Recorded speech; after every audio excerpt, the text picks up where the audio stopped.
no one in my ancestry, no female has ever made money before. And because I have been able to step into that, I now at this point in my life can truly live my best reality. And that's why I think it's so important to not demonize money, because ultimately money can provide us with freedom and choice. It does not equate to those things. I think it's like everything in life. Yeah. If we look at money, it's just that society is ingrained as money is the root of all, and then money doesn't grow on, and everything about it is negative. But if we really ask the question, we say, hey, are there some people in this world right now who maybe have a good amount of money, who are doing good with that money? And the answer is yes. And is it true that if they didn't have the money, maybe they couldn't do the things they're doing? And the answer is yes. So what does that mean? It's neutral, just like everything.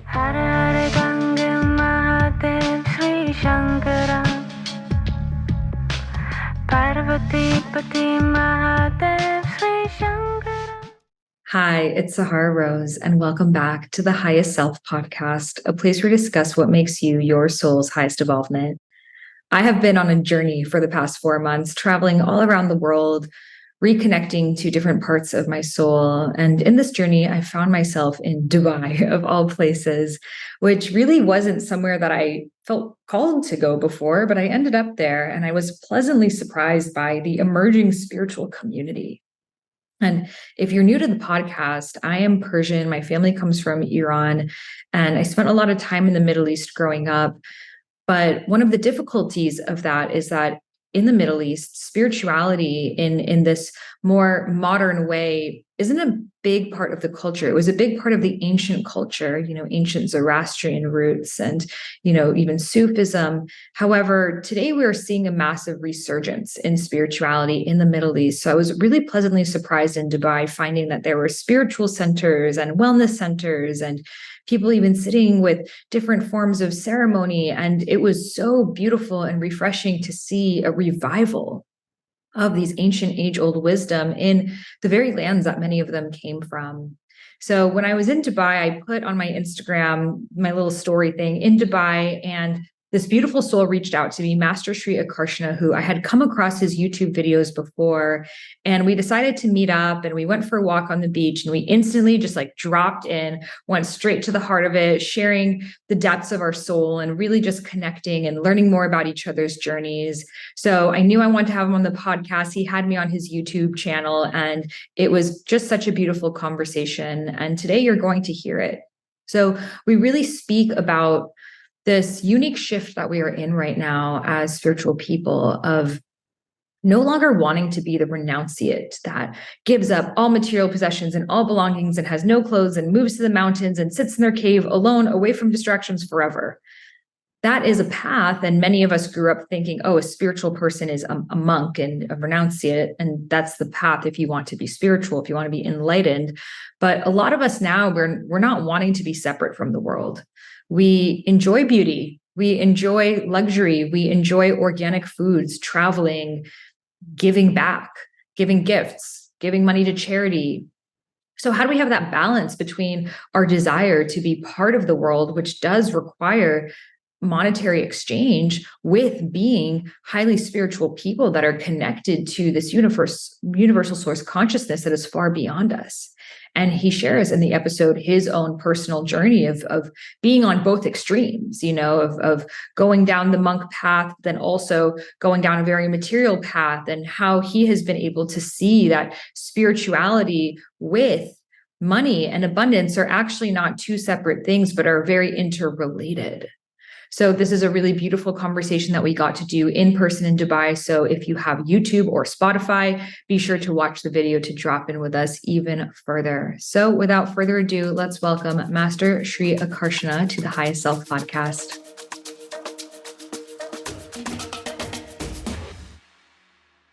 And before we dive into this episode, have you ever noticed that you are that person that people come to whenever they have a problem? Maybe at a party, you end up in this really deep one-on-one conversation with someone and they're pouring their heart out to you and you genuinely love helping people. You have such wisdom that you want to share, but you're not really sure how to turn that into a career. Well, if I'm speaking to your soul right now, I have a quiz that I've created for you about what type of coach are you? So are you the intuitive spiritual life coach who uses their intuition, their ability to channel, their ability to come up with different ideas?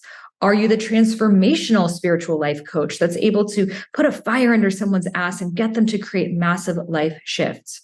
Or are you the empathetic spiritual life coach that's able to really listen and hold space and help people feel safe enough to come to their own solutions? So I have created a free quiz that you can take right now. So if you head over to the show notes, you'll be able to drop in and learn more about what type of spiritual life coach you are. And if you want to take the next step and get certified, our doors open again for Dharma Coaching Institute this April. So if you want to spend the next 6 months with me diving deep into your own soul purpose, as well as becoming a certified soul purpose and spiritual life coach, helping other people step into their dharmas, then come join us at Dharma Coaching Institute. So you can take the quiz and learn more about it in the show notes. Now, without further ado, let's get into this episode.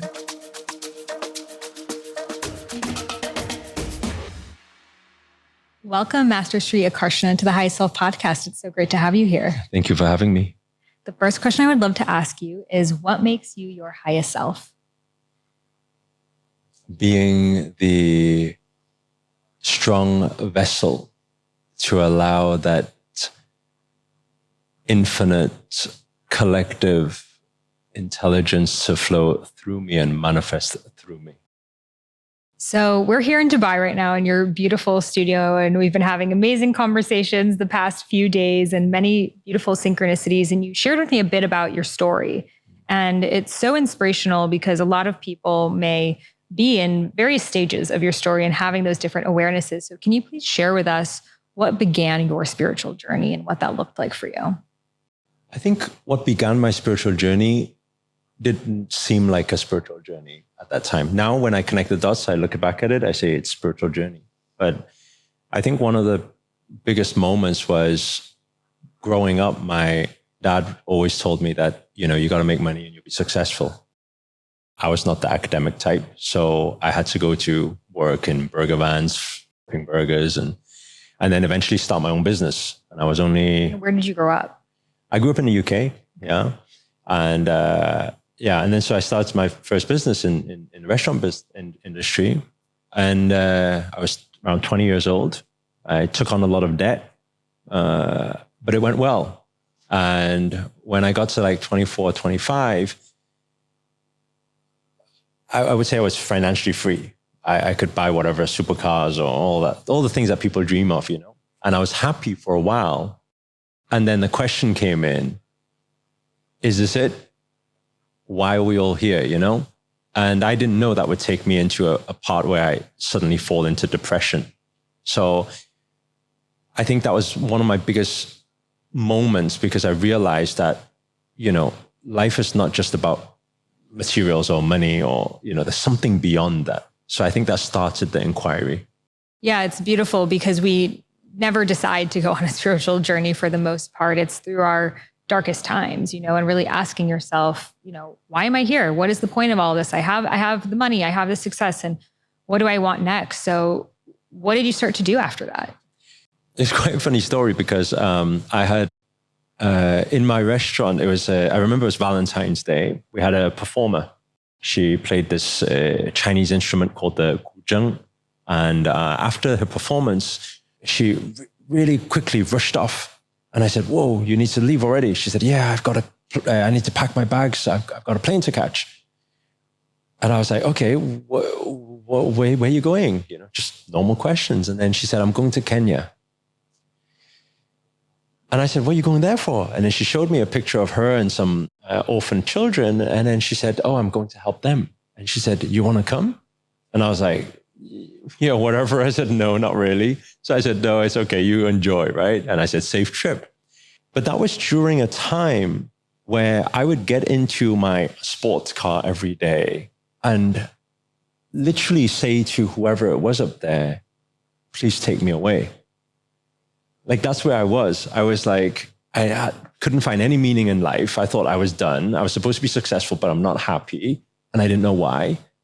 And so after that whole encounter, I remember that night I went out drinking with my friends. I was partying a lot because I was lost. I was confused. And I told my friends, I said, this girl called Lisa asked me to go to Kenya with her. Could you imagine? They said, don't go. And I said, why? They said, it's really dangerous out there. I heard dangerous. And I said, okay. And obviously I was a little bit like that at the time. And then I called Lisa up in the middle of the night, half not there. And I said, when are you flying? I said, I'm coming with you. Can you imagine? Like, my idea was, if I go out there and something dangerous happens, great, I'm done. I didn't have the guts to do it myself. And so I booked the ticket. The next day, we fly out with this person I barely know. And I'm scared all the way because I've never been anywhere in Africa before. And I'm just looking around thinking, oh, they're going to stab me. They're going to kill me. They're going to, imagine I'm being scared at the same time as I'm wanting to go there, And good job I wasn't so good at manifestation back then. Otherwise, I probably won't be here right now.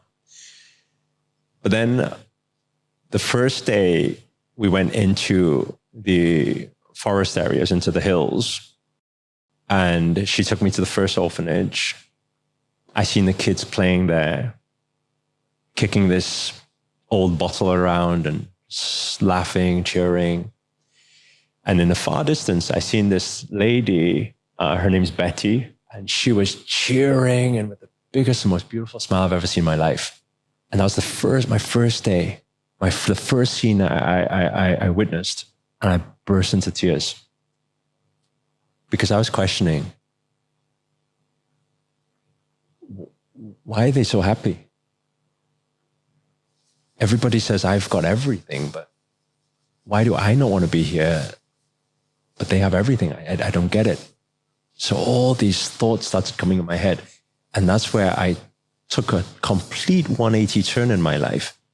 And I started to promote and started to live the life of giving is living. And so that's when I started the charity. And I built the orphanage and built the school. And I started giving. And I said, this is life. So I think that was one big realization, big paradigm shift. That is so beautiful. And I so agree with you that ultimately the spiritual journey is for us to be of service to something greater than us. And I see often we think of spirituality of just like, how do I improve and how do I get more? And that's not why we're here. It's not so we can like take, but it's so we can take and learn and grow and then be able to share that and be the vessel. And it's in that reciprocal nature with the universe that we really grow and we open ourselves up for such greater things. And often too, when we're stuck in depression, anxiety, even suicidal ideation, sometimes it's helpful to realize how blessed we really are. And it might sound, corny, or even someone might say that's toxic positive, but it's the truth. Like, it is the truth that if you're right now listening to a podcast, like, you are extremely blessed to even have the resources and the time to be able to do so. And yeah, for me, this same thing of the times that I have been able to, I was in Zimbabwe doing volunteer work there, and the times that I've been able to be on the grounds, helping people that I normally would have never had access to. Those are the pinnacles of my soul's experience. So, but I think one of the interesting things back then was because I went complete 180 in saying, life is not about money. Life is not about, it's not about materials. Detach from all of that. It's about being here in the mountains, helping the children, helping whoever you can help, and the interesting thing happened shortly after that, a few years after, I realized that my finances were dropping. And I was just contributing, helping everybody. And then it came to one point where my team back in UK was saying, hey, you can't keep going out there and keep giving away this money and helping us because you can't help the whole of Kenya. That's what they were saying to me. And that really shifted it back. It brought it back. It kind of grounded that idea of, okay, just give, and then you fulfill your highest purpose. Because we also say that, first of all, you can't give what you don't have. You have to fill your cup to be able to have that capacity. So when that was happening, imagine I would go into another phase of depression where I'd be sat there one day thinking, okay, I can't help anymore. I need to stop this. Because if I continue, I'm going to run out of money. There was a lady called Mary, I remember. She came with her 9-month-old dying baby. And she came to me for help. But every single day, imagine I'm getting so many requests while I'm out in Kenya for help. And I knew something had to stop. So in that moment, I said, Mary, I don't think I can help. And she started crying. She said, please help, please help. I said, I don't think I can help. And she said, please assist. And I said, maybe we can try and find some help in the village or something, but I don't think I can help anymore. And I remember going back we have this mud hut. And I remember going back into the hut. And this was during rain season. And in the middle of the night, I hear this loud scream, loud cry. I didn't know she was still out there. So when I stood outside the hut and I seen her there crying her eyes out, the baby had died right in front of me. And I think it was my first time experiencing anything like that. But the problem was, I started taking all that responsibility. That was me. I said, I could have done something. I could have, but I didn't. I said no. And then a whole different conversation started gathering in my head saying, who are you? You think you're some sort of hero? You think you can change the world? You say giving is living? Where did you give there? How did you help? And so imagine I go into this whole new phase of, okay, I thought life was about just service and helping people. And it's not about material. It's not about the money world or anything. And I would go back to UK and I would fall into this next stage, next part of my journey of depression where I'm questioning everything in my life. What is the purpose? Why am I here? So I go back to that purpose question again. And then only later on, slowly coming to acceptance that, hey, yes, we're spiritual beings, and yes, we can fulfill something that's greater than us, but we do live in a physical world. We are matter. And if we become more abundant in this physical world, then we also have more to give and more to fulfill that, what you would refer to as Dharma. Mm-hmm. And so that whole epiphany came where I said, hey, you know what? Actually, it's the balance of two, you know? So I think that was a very important part as well. It reminds me of this show and book called Shantaram. Have you heard of it? No. I really recommend it. And it's the story, a true story of this Australian convict who escapes from jail and ends up in India living in the slums. And as he's in the slums, because he was an ambulance EMT driver, they start to call him the doctor. And they're going to him for all their health problems. And, you know, he's realizing there's all these preventable diseases that these people from the slums are dying from. So he feels extremely responsible of like, I need to help all the people in the slums. But the thing is, when he's not a doctor too, he doesn't have resources. So he begins to sell drugs to the tourists and uses that money that he gets from selling drugs to buy medical supplies for the people in the slums. And it's this question of like, what is right or wrong, you know, and this like morality that we're in. And the hard part for him as well is like, eventually he has to leave, but now these people are dependent on him. They're expecting him. And he knows if he leaves, they have no one else. And I think it takes us to the greater question of how can we create more empowered communities? And how can we create more healers in communities and opportunities for conscious social entrepreneurship and things like that? So it doesn't need to be a model that someone from an outside country comes into the country with resources, but rather being able to create communities that are able to support themselves the ancient ways that we have for thousands of years. It's just our colonialist society has made us, you know, let go and become so attached to a corporation or an NGO or something like that helping. So I know you still have now. Can you tell us a little bit about this orphanage in Kenya and what you're up to with that? Yeah, so we're going out there again, actually, flying tomorrow morning. So I've been going out there for the past 11, 12 years, and we take some volunteers every year just because it really completely changed my life. And I'd like people to witness that, get some perspective and learn from the kids. We always say we give to the kids out there, but actually they give us so much. I'm sure you in your experience had similar, experience. You get so much joy from it. You get so much healing from it, so much love from it. And so we have an orphanage, we have a school, a few hundred kids. And our project now is more focused on trying to get it to sustainability. What you were speaking about before, social entrepreneurship. A lot of people always ask me, they say, why don't you do something in India? Why don't you do something here? Why don't you do something in UK? I said, well, I can, but I can keep giving money here, giving money there, giving money here. But if we don't create something sustainable and we haven't got the foundation for that, there's not really, we're not really doing this change. It's not going to last, So we've been focusing on it. It's been a tough ride because obviously a whole different culture with corruption and all the things that happen that come with it. But it's been a beautiful ride. It's been a very fulfilling ride. Well, I definitely want to come visit one day. Next time you're coming. Yes, absolutely. Yeah, you told me, I was like, maybe I should just go tomorrow. Have my own story with this.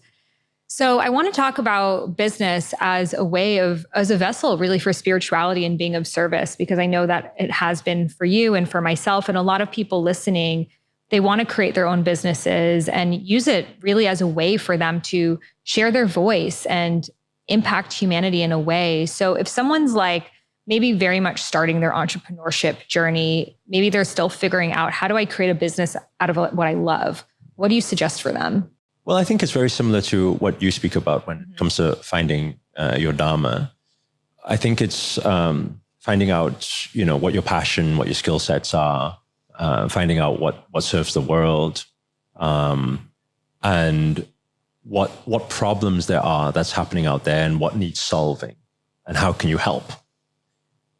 And to understand that it's what money is an exchange of value for value, right? Before money, we would have bartering. It's still exchanging value for value. So I think once you find out what it is that you want to put out to the world, what skill sets you have, what knowledge do you have, how you can help people, as long as you've got a solution, then people will exchange that value for value.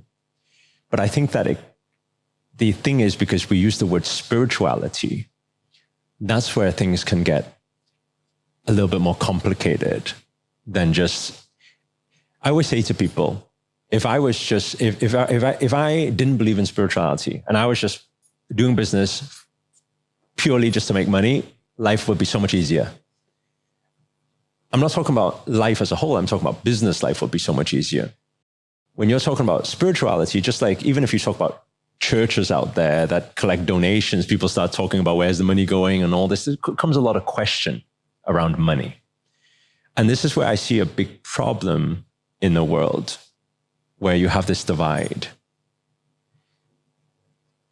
When I was teaching, I started teaching only 12 years ago, speaking. I was teaching business. On my journey of teaching business was also during my journey of realizing that money is not everything, and why are we chasing something that is just material? But that is not the goal.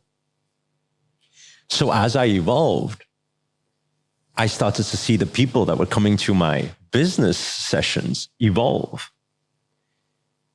And I started to see I was attracting different people as well. People who come in, I'm a theta healer, I'm a Reiki healer, I'm this, I'm that, I download, and all these words and terminology that I would not use before. But I connected with that because that was where I was going. I felt I was remembering, I call it spiritual remembering. And I was like, wow, it's just like suddenly everything just makes sense. And I started to dedicate so much time to helping these entrepreneurs say, hey, come from a space of love, come from a good intention, come from a space of service. So many people in entrepreneurship, they say, add value and the money will come. But the problem, I see that some people, you can interpret it two ways. Some people say add value, the money will come. Oh, you mean I need to give somebody something first and then I get to get the money off them? I say, yes, that is add value and the money will come, but that's a complete different perspective. And the intent is different. The energy is different. But then there's add value and the money will come, meaning that I sincerely want the good of humanity. I want to help people. And that's the space I come from. It's a space of love. If people come from that space and then understand if you have the right business knowledge, then the money will come. That's a complete different energy. And so I was taking my years educating these business owners to become conscious entrepreneurs. And I said, hey, that this is sustainable. You know, you're not here just to make the quick buck. This is sustainable and it's helping people. And it's interesting because as I started to awaken myself more and more throughout this journey, I went complete onto this whole language of what we speak today and intuition and downloads and channeling and everything. And obviously then my audience would change because everybody who now I was attracting was all the, what we class as woo-woo people, all your tree huggers, you know, it's all downloads and everything and angels and everything. And when I went there and I started to communicate with these people and find out where their problems were, I realized that majority of their problems was in the physical world. Now that's interesting. Because imagine once upon a time I'm on this side, next moment I'm on that side, and I'm seeing this problem, I'm seeing that problem. I'm saying, hey, you know, these business entrepreneurs, they're looking at all those tree huggers and saying, go get a job, do something with your life, you know? What do you think? You think just God will give you everything? You know, is it like this whole thought? And then the other side is looking at this side and thinking, you guys are just chasing money every day. You don't even know what self-love is, the meaning of life. And it's interesting because they say, what's that saying? They say we are not spiritual being, you know, we're not human beings having a spiritual experience, whereas spiritual being having a human experience, right? And the spiritual people can say that, but I don't think they get it yet. Because what is it meaning? It's meaning that, yes, you are spiritual, but you are physical too. So maybe now is not your time. You say, oh, I just want to detach from everything. But there will come a time where you will be detached from everything. But why do you think God, source, universe, put you into a physical world to try to get you to completely detach from physical? There must be a purpose, a physical purpose here that you need to fulfill. And I think people don't get that. And that's why people think there's this divide. You have money, you're not spiritual. You're chasing money, but I'm not saying chasing money. I say to people all the time, I say, hey, your best mantra is, hey, universe, I'm open for everything. I'm open for abundance. And yet at the same time, I'm attached to nothing. I say, if you live life like that, I say, life becomes so easy. And guess what? Abundance will come your way. And then you don't have to just close your eyes and visualize yourself being abundant. I'm saying when you open your eyes, are you sitting in comfort? Because that's important too. You know, they know it's important, except I think a lot of people, they divide these two things. Yeah, I think it's like a spiral, right? When you're so in the physical realm, your lesson is to detach from this physical reality and trust that there is spirit and there is something beyond. Then you might go only in that realm that it's like all about, you know, enlightenment and leaving your body and connecting to God consciousness. And then you have to go back and realize like, I'm here in a physical body on this planet for a reason. There must be a reason why I'm here. And it's like this beautiful spiral that we're constantly going into. And, you know, you said something interesting the other day when we were walking. You were like, the 60s with Osho was all about, you know, kind of like normalizing that you can be a spiritual person and have sex. And like they were destigmatizing that. And today's generation is you can be a spiritual person and have money and want money. And I so agree with that. Like as a Capricorn, I'm like, I love money, you know, and it's a beautiful way. Like right now, having the choice and having the freedom as a woman to be able to travel where I want and have the ability to make my own decisions. Like no one in my ancestry, no female has ever made money before. And because I have been able to step into that, I now at this point in my life can truly live my best reality. And that's why I think it's so important to not demonize money, because ultimately money can provide us with freedom and choice. It does not equate to those things. I think it's like everything in life. Yeah. Like if like in our practices, in our spiritual practices, we do a lot of work on witnessing meditation, being the witnesser. And what is a witnesser? A witnesser is being able to see everything just as it is. No, not judgmental, not worse than it is, not even better than it is, just as it is. And if we look at money, it's just that society is ingrained as money is the root of all, and then money doesn't grow on, and everything about it is negative. But if we really ask the question, we say, hey, are there some people in this world right now who maybe have a good amount of money, who are doing good with that money? And the answer is yes. And is it true that if they didn't have the money, maybe they couldn't do the things they're doing? And the answer is yes. So what does that mean? It's neutral, just like everything. Yes. Right? Just like it's a reflection knife. Of who you are. Exactly. Right? Just like a knife, you can operate and save someone's life, or you can kill someone with it. It's the same thing. It's neutral. Money is purely a magnifier, amplifier of who we are.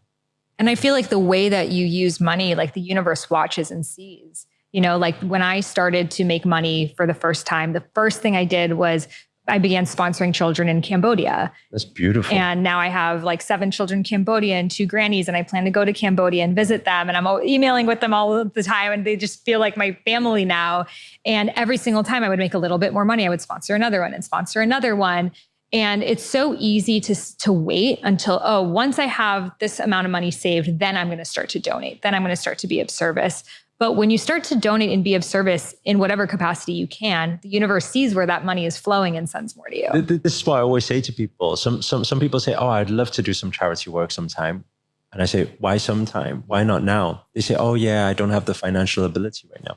I said, but it's not really that, because, hey, if I'm making $1,000 a month, then, hey, I can still give the $10, $50, $100.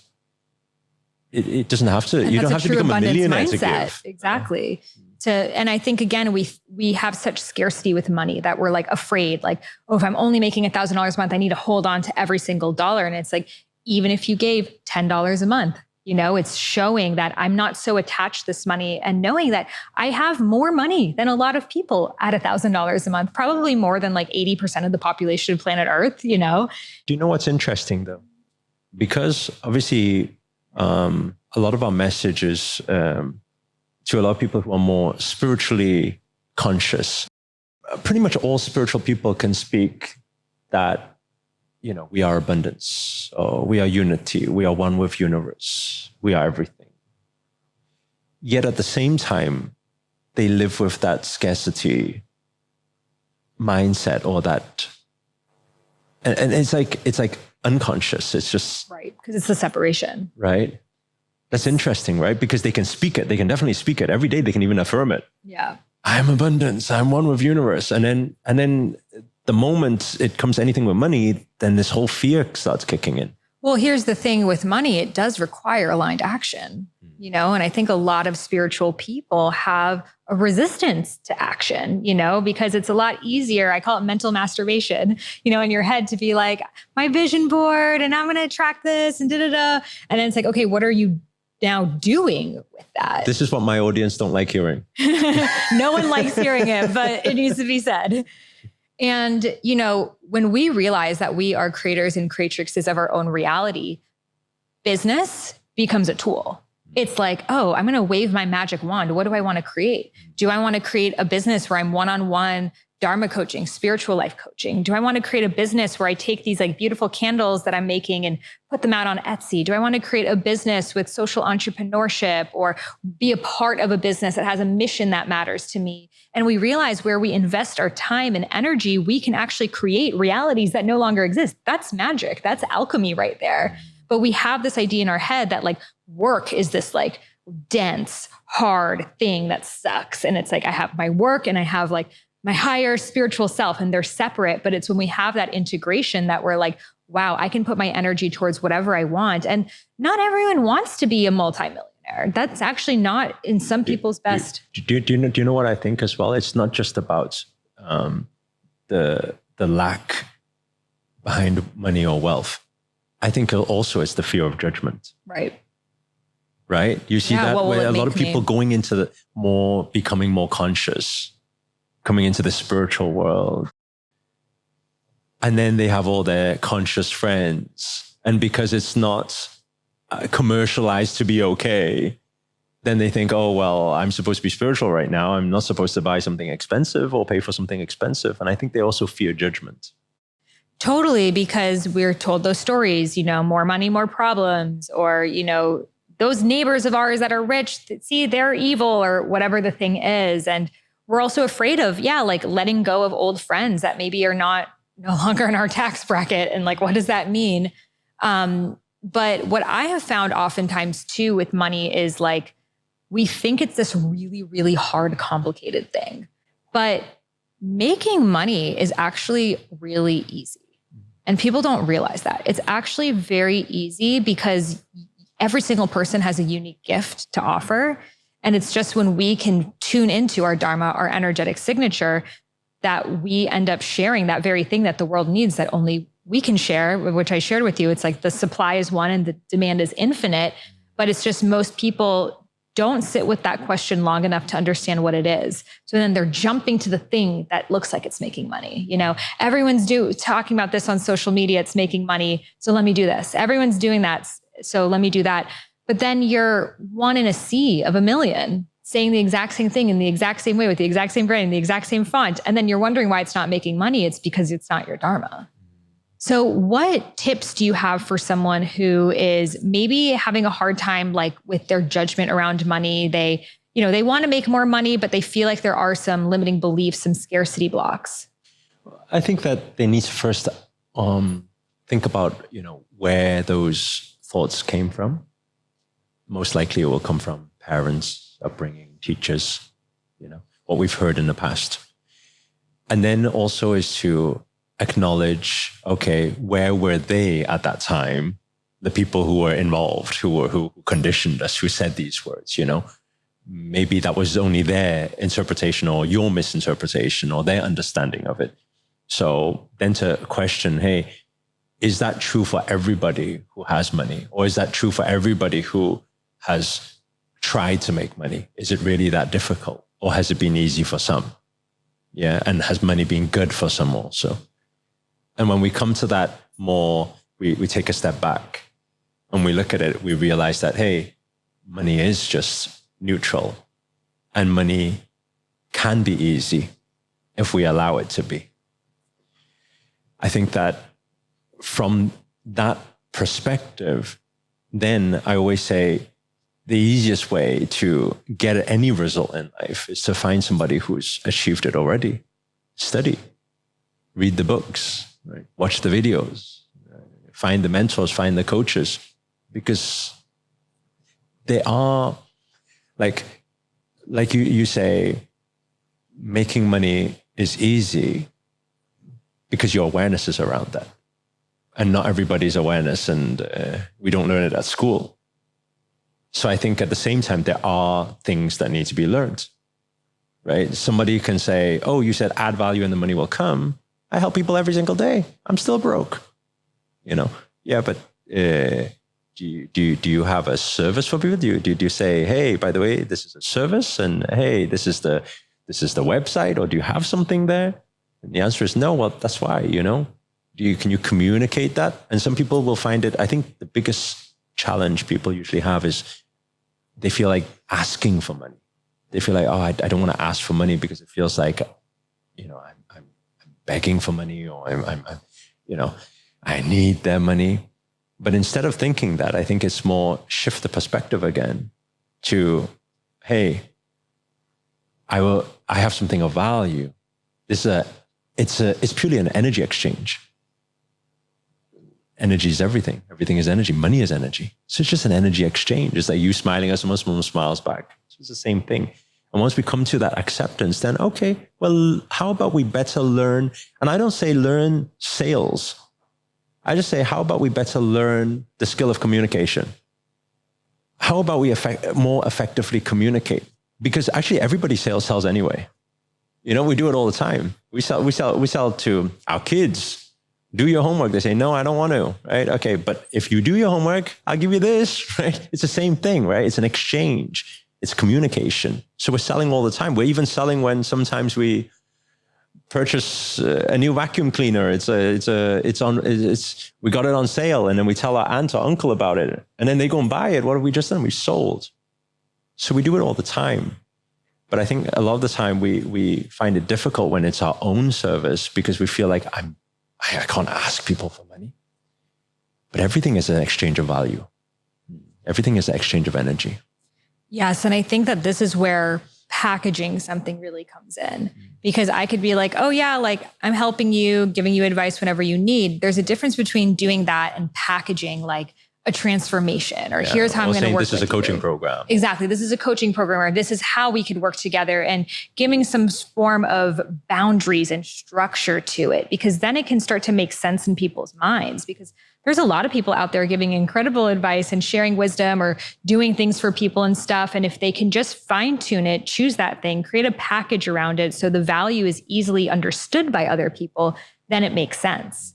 So I think that's a really great tip, that we're already being of value in many different ways. It's like, how can we have more awareness around it and then make it super easy for someone, you know, because I think most of us, we're investing in the things that are going to get us the results that we want faster, you know? So it's like, let's say the result that I want is to, you know, find love again, right? So if I could go to my friend and call her and talk to her for 3 hours, right? Or I could go to someone who's like, I'm a coach specifically to help you find love again, and it's a 90-minute session. I would even find more value in that, because I'm like, okay, this is a container that I'm in with a result, and we're working towards that thing, versus maybe the friend spent even more time with me, but it was because of my awareness around the value. That's right. Yeah. And another thing that we usually say in this whole area of coaching as well is that people who pay more attention. When you have actually invested in something, you treat it very differently. How you use the tools is very different. When you sit with a friend rambles on all night and tells you all these things. You're like, yeah, but you don't end up doing it. So I think that exchange of energy actually helps people to implement, you know. Totally. It's like, what are you going to pay more attention to? You know, maybe you watched a YouTube video or something and the person gave you advice, or you signed up for a coaching session. And even if that person said the same thing, because you invested your time and your energy, you have more awareness and you show up. And I even see in my different containers that I have, the higher ticket people, they just take more action on the things that I'm saying because they're showing up in a bigger way. And it doesn't have to be this way. Like, we can see everyone as our teacher and not wait for those things. But I just tend to find that, again, the mind perceives value and we take action based on that. It's how much energy you put out, you also get back. Yes. In some form, it comes back. So we can look at that money also like energy. Yeah. Beautiful. And if you have any words of wisdom to share, you know, for 2023, I know you do energy forecasts and you shared with me a little glimpse of what's available for us in 2023. When I went into my initiation journey with my master up in Himalayas, we did some practices and being able to foresee some things. And then needed to come back and communicate this. My master, Grandmaster Aksha, he refers to it as, in spirituality, we call this the dark age. Like, dark energies are strong right now. But I don't want any of the listeners or viewers to think this as, whoa, that's a lot of negativity. That's really bad. Or what we're going to do now. Just like in certain religions, there's a teaching of three energies: the creator, the preserver, the destroyer. But the destroyer is not bad. The destroyer just is. Needs to do the work to cleanse and clear for the new things to happen. So right now in this phase, from 2020, 21, 22, 23, 24, all the way through destroyers at work. So what is it? We have choice. We can say, I'm upset that it's happening. Why is this happening to me? Why is all this chaos happening? Why is war breaking out? Why is financial crisis? Why am I losing my job? Why am I, everyone, we can all play victim. Or we can play a bigger role and become one with universe and observe from universe perspective. Why would there be a cleanse? Why would there be a clearing? Why would there be a loss? Right? I always say to people, hey, a lot of people, they always try and find, I'm trying to find my purpose, find myself. And I say, hey, but it's the lost and found. You cannot find yourself if you don't first lose yourself. And so we can see loss as it's bad, or loss is a way of finding yourself. So when you say, I lost in this relationship, actually, hey, but it's cleared this path. There's more thing. You're finding stuff here. You're finding stuff about you. You're finding stuff about your future. You're finding stuff about your Dharma. So during this time, we can either play the blame game and the victim game, or we can play the different level of consciousness and sit and observe. When we witness everything, I say a good thing you can say is just everything you see. If you see as negative, you can use the word, that's interesting. Instead of saying that's bad, you say that's interesting because it's neutral. And when we start to observe everything that's happening, we will see that there's this Chinese saying that says, in a time of chaos is where opportunity is. Opportunity lies within chaos. Because when that cleansing is happening, it's clearing new space for new creation to happen. Your question to you is, during this time, when I observe, okay, there's some chaos there. Where is my opportunity to do what? To serve. What can I do? Right? And some people will question, they'll say, wait there a second. So you're saying financial crisis. Okay, people are struggling with this, struggling with that. And then you're like, but how am I supposed to help people? I ain't got the knowledge. How about instead of saying all this lack of resources, how about you become resourceful? And ask better questions. Instead of saying, oh, yeah, I see opportunities when economic crisis is happening, because it's going to happen. It's coming soon. It's going to be a big crisis and everyone's going to be affected, not just financially, they'll be affected mentally, everything. Am I seeing this as an opportunity? What's this opportunity? Opportunity, okay, opportunity to invest. You say, but I don't have the money. How do you find the money? Right? How do you leverage the money? Learn about money. Now is a good time to learn. Right? Mental health. I always say during this pandemic, during this lockdown, I always say there's 3 things that universe was telling us, and people don't see the signs. Number 1, it gave us the biggest, what? It gave us the biggest health scare. So either people are like sitting at home thinking, I hope I don't die from this virus, or why don't you get active? It's interesting how the universe, I don't know if you noticed this. If you look at COVID, yes, there was a lot of lives lost, inclusive of my grandma actually lost her life also during that time, right? To COVID. But we can either see it as, oh, it's just lost, or we see, hey, what is the sign universe? Because the universe is always giving us signs, right? But if we actually look at the stats, what is it showing? Everybody died? No. In fact, it was quite clear. They even said the people who had stronger immune systems, better health, even when they got it, they were okay. The people who had weaker health, they didn't survive. So what is that telling us? That's telling you, hey, that's like this universe saying, I've been telling you all this time to look after your health and you're not listening. So you know what? I'm not just your parent. I'm your most loving parent.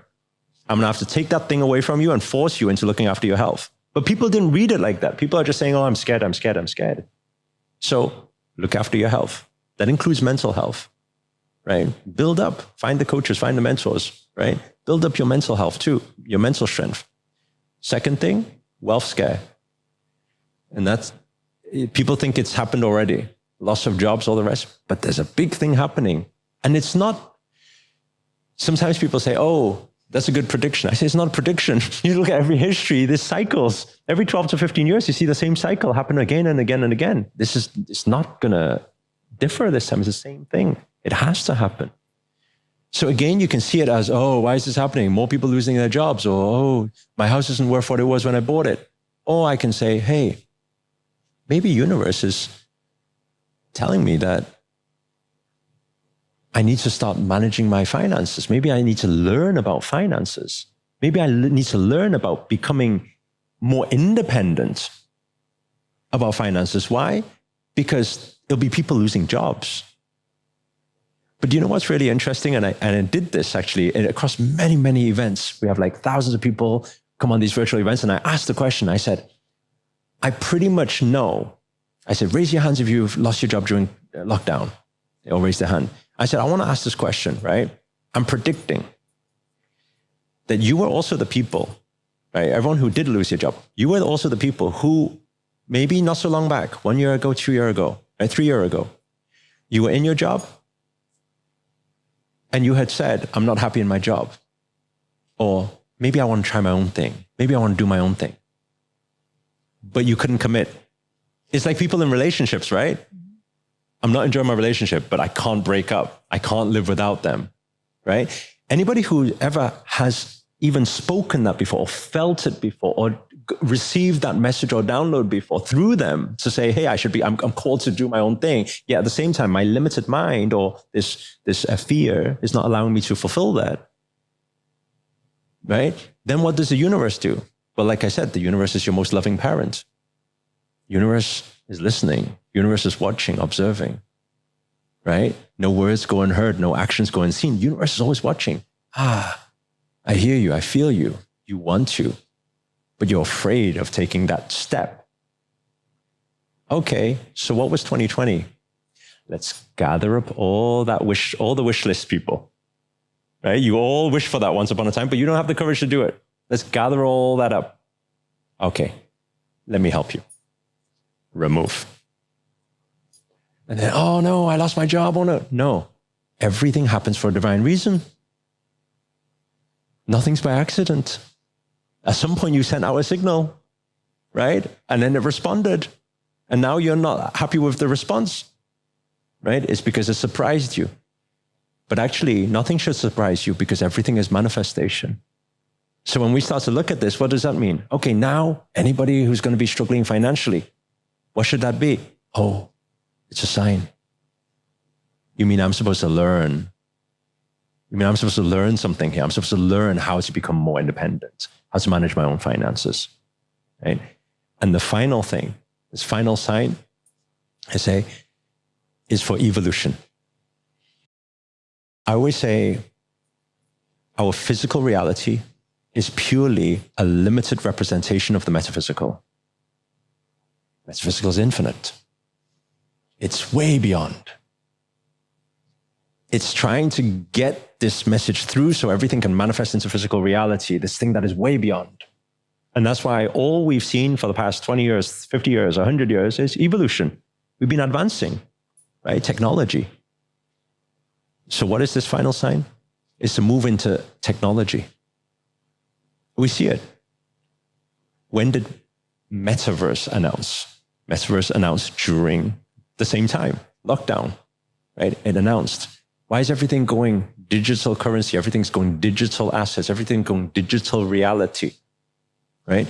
And it's very interesting because I think pre-COVID, pre-lockdown, all these spiritual teachers, put your phone down, get off your phones, be more present in the moment. That was the message. We've lost that connection with people. During lockdown, universe was like, you think? Because universe will say, you don't know what's coming around the corner. During lockdown, probably the only thing that gave us connection was technology. The thing that we were told to keep putting down and that you shouldn't be on technology, you should be more spiritual. So how do we, like even inclusive of this dialogue we're having here, how are people going to consume this? Through technology. We can say this is a spiritual message, but it's through technology that they're receiving this message. So is technology good? Is it bad? You know, for a lot of spiritual people, technology is not good. You know, you shouldn't do all this stuff, you know. But actually, hey, wait there a second. You're listening to this right now on some virtual platform, you know, on some social media, on some podcast. So what is it coming to now? Universe is going to show you even more powerful thing moving forward as it manifests through us. It's the opportunity that the universe is basically saying, get online. Right? If you look at businesses, is it that all businesses crashed during the lockdown or during this time? No, it's not. You look at Amazon, his wealth went up how many times, right? Why? Because it was showing you high street stores were struggling. All these businesses, conventional businesses, struggling. Right? What was thriving? Online business was thriving. Right? Everyone was going online. Yeah, I had my biggest month ever in my membership community, March 2020. There you go. Because people were wanting online community. Exactly the same as us. Yeah. March 2020, we had 22,000 people practice yoga with us on a Zoom call. Wow. We never had that amount before, right? So what is the sign for everybody? The sign is, okay, just don't see anything bad, right? Don't even need to see anything really, really good or anything. Just see it as it is. Evolution. We're moving towards technology world. It's moving. Now question, okay? You're early. In crypto, in NFTs, in assets, in metaverse, you're early. You say, that's bad. No, it can be bad. If you are putting bad information in there, just like social media can be negative, there's negative channels, or it can be positive, like this podcast show. So how about if you can bring this podcast show into the metaverse and you be the first one? We're saying, how do we find opportunities during this time? This is the opportunity during this time, right? And the interesting thing is this. There's a saying that says change is the only constant. But at the same time, we also know that humans are not so good when it comes to change, right? Because it's that fear of the unknown, right? I don't know what's going to happen. Will it turn out? Will it work out? But if we understand that change is the only constant, meaning we're going to be forever evolving, right? Right now, there'll be a lot of people who will listen to this. Oh, you're talking about metaverse. You're talking about that Mark Zuckerberg thing. Oh, that's about data protection and all this. And I get all of that. You know what I'm saying? Hey, you obviously don't understand yet. We are not talking about Mark Zuckerberg. We are not even talking about Facebook metaverse. We are just saying that there is a virtual world that we're advancing in right now. Where do I see that virtual world? It is the exact bridge. We have the metaphysical, we have the physical. The metaverse, or that virtual world, will be the bridge between these two. Everything you've ever dreamt of before, as a kid, loved to fly like Superman, right? A house built of chocolate, whatever it is, doesn't matter how crazy your thought is, right? You dreamt of it when you were a kid. So I can manifest my soulmate? Yeah. And to look any way you want them to look as well. Great. But the thing is that these things in physical reality is still limited because why? There's physical laws, right? There's gravity. There's all of this. There's physical laws that we're bound by when we're in this physical. But metaverse, it changes everything. We'll be able to time travel. We'll be able to, you can be back in Miami. I'll be here in Dubai. And the moment I put this on, I'll be sitting in your living room. And in future, we'll be able to shake hands. We'll be able to hug. It's like, wow, on the other side of the world.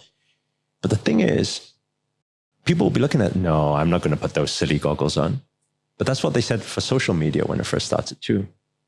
That's also what people said. I don't know if you had this, right? I'm guilty of this. When supermarkets started introducing the Self-checkout. Yeah. I don't know what your feeling was, whether you just received it very nicely. But personally, I didn't, just like any other human out there. I was looking at it. Look, another robot. And now we're losing that human touch again. You get no one to speak to. So guess what? During that time, I would still queue up, right? Everyone's going fast checkout. I'm like, nope, I want person. I'm stubborn. Nope. Right? Humans are not so good of a change, right? And I heard a lot of people say that too. Oh, we're losing the human touch, right? But it's very interesting. Unconsciously, 4, 5, 6, 7 years have passed by, and unconsciously, we all use that fast lane now. Why? Because we realize it's convenient. That's what technology is. It's convenient, right? People would never have imagined before lockdown that they would sit in front of a laptop for 3 days to indulge themselves in a motivational event. They would do that now. And not only they will do that now, some people even prefer to do that now. We've evolved. And it's been an unconscious evolution. We don't even know how far we've come, but we've already evolved as humans, you know? Yeah. And I agree with what you're saying. And like what comes up for me is the fear of losing our sense of grounding. Like, you know, I've put on these like VR Oculus things and I feel so dizzy after, because it's like the human body is still, you know, evolutionary behind. And we're like, wait, like, I remember I did this like boxing game and it was like this person punching me and I'm like, it was like my nervous system could not handle it. So how can we adapt when our biology is still very much designed for in-person connection, being on Earth, et cetera? It will naturally happen. It will naturally happen. Yeah. One, yes, our biology would advance, but yet at the same time, technology will also advance to also match us too. So both will advance. But I think that it's like when lockdown first happened and we were teaching yoga from a Zoom call. Our feeling was, oh, it's not the same. I can't help you. I can't even see the angle properly. I don't even know if you're doing it correctly or not. You know, I don't know how to guide properly. But then slowly you adjust and it becomes normal. You know, it's the same with everybody at work now having Zoom meetings all the time, right? And it's funny because I speak to so many people today, and when lockdown first happened, everyone's like, oh, I just wish I could get out the house and meet people, right? The funny thing is, 2 years later, people get the opportunity to meet people and they don't want it anymore. They're like, actually, let's just jump on Zoom and let's just chat on there, right? It's easier. But I wonder if that's right? because now we're comfortable with being in our like very lonely cubicle that we control, you know, and like then going out there and going to an event and meeting new people, it brings up that fear. There's that as well. How I see it is like this, like social media. Okay. Is it bad? Well, not really. It is if you're addicted to it, but same with any addiction. So when you're talking about grounding, should they still be present in the moment when they're having a meal with their family? Of course. But when it comes to some convenience to be able to suddenly chat to somebody on the other side of the world, would you use it? Yes, use it. But don't remember this world. Now, this is the interesting thing with this whole Web3 game now. It's saying before we were like, okay, our highest self, most connected, and we're here. And then social media is like, okay, we go into there and we get lost in there. Okay, but now then we go into there and all these gurus are now teaching, go into there, but don't get lost in there. Come back, live in the present moment. Now, humans are going to need to evolve even more because why? You've got 2 layers now. You're not just going to go into there. You're going to go into there. And then there's going to be a lot of people who get lost in there too, right? So what's that? Then, like you, like me, the retreats we run, people will still have to come back, take the goggles off, still go to Bali with you and still meditate in person to ground that energy and to understand, okay, how do we use these as tools? Not living it indefinitely, forever. How do we use it as tools to be able to help the people around us or help more people in the world or fulfill some of the things that we cannot fulfill in this physical reality? Yeah, but don't get lost in it. Yeah, like I even think about how TikTok was made like right before the pandemic. And then when the pandemic happened, TikTok was this way that so many people were like dancing and doing challenges together. And even I was having a lot of fun on there.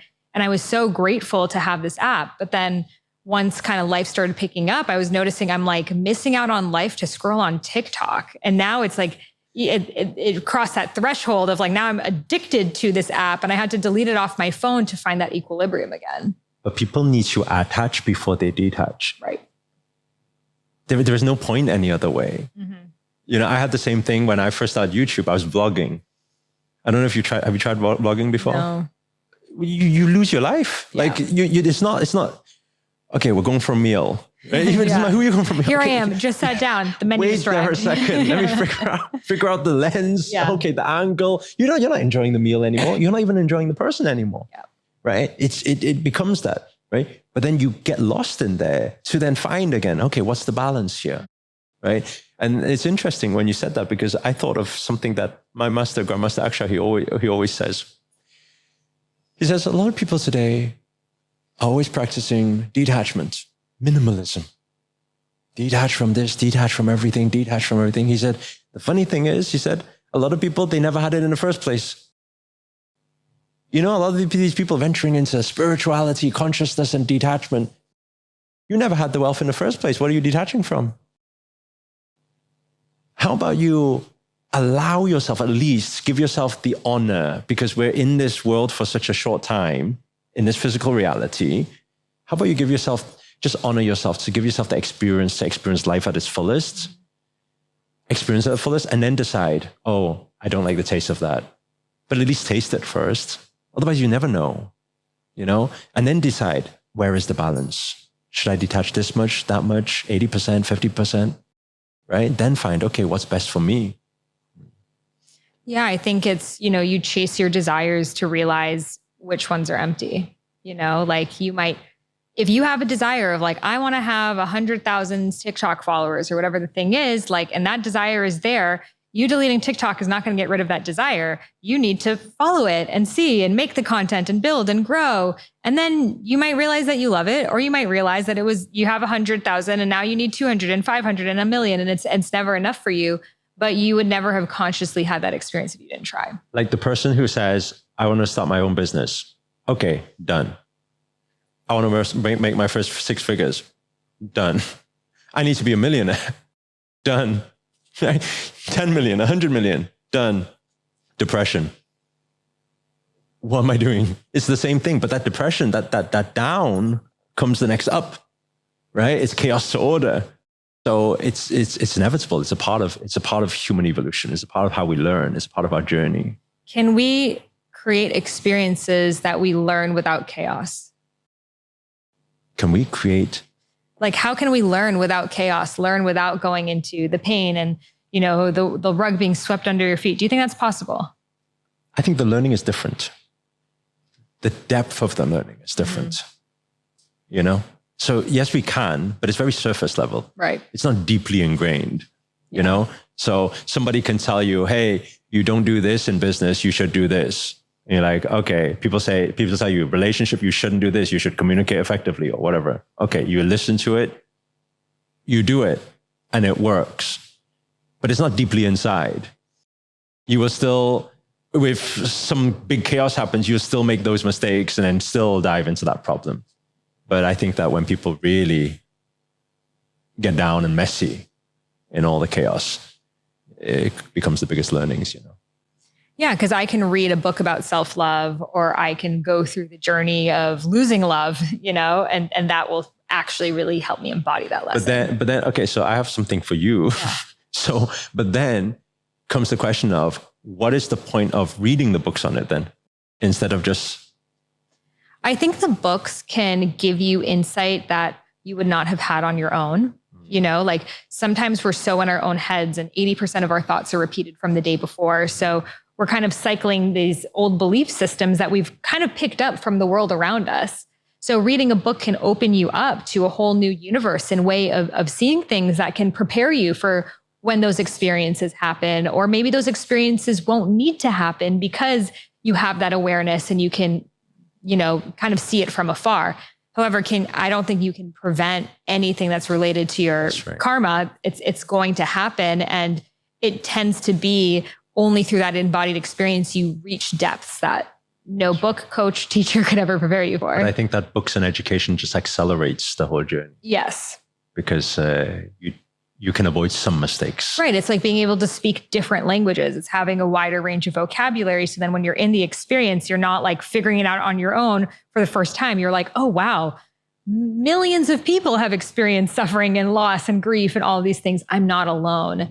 But no book is going to give you the manual on how you're going to deal with it either. That's right. Yeah. Well, this has been a lovely conversation. Thank you so much for sharing all your wisdom with us today. Thank you for having me. And where can listeners connect with you further? I think the best place is probably YouTube. They can find me on YouTube. Yes. Master And we just Sri did Akarshana. some awesome videos, which we'll share below. So we'll be sure to link them. Thank you again so much for being here today. Thank you so much. Thank you. Namaste. What a powerful conversation. I love dropping in with people. And right after this, he actually shared with me more of his spiritual practice. And we even sat for a meditation together. So it shows that spirituality can take many shapes and forms. And it feels really good to know that it's making its way back into the Middle East and different parts of the world where it more recently has not been.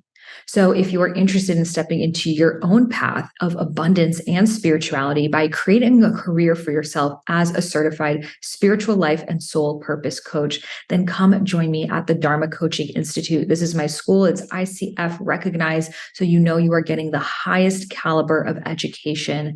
We have guided over 1,500 students through this tried and true process where we give you the exact tools that you need to create a thriving career for yourself as a certified soul purpose and spiritual life coach. So you can head over to the show notes to learn more about it, take the quiz to find out what type of coach you are, and get started in your journey with us this spring. I hope you loved this episode. Be sure to subscribe to be alerted for when the next one comes out, and I'll see you again. Namaste.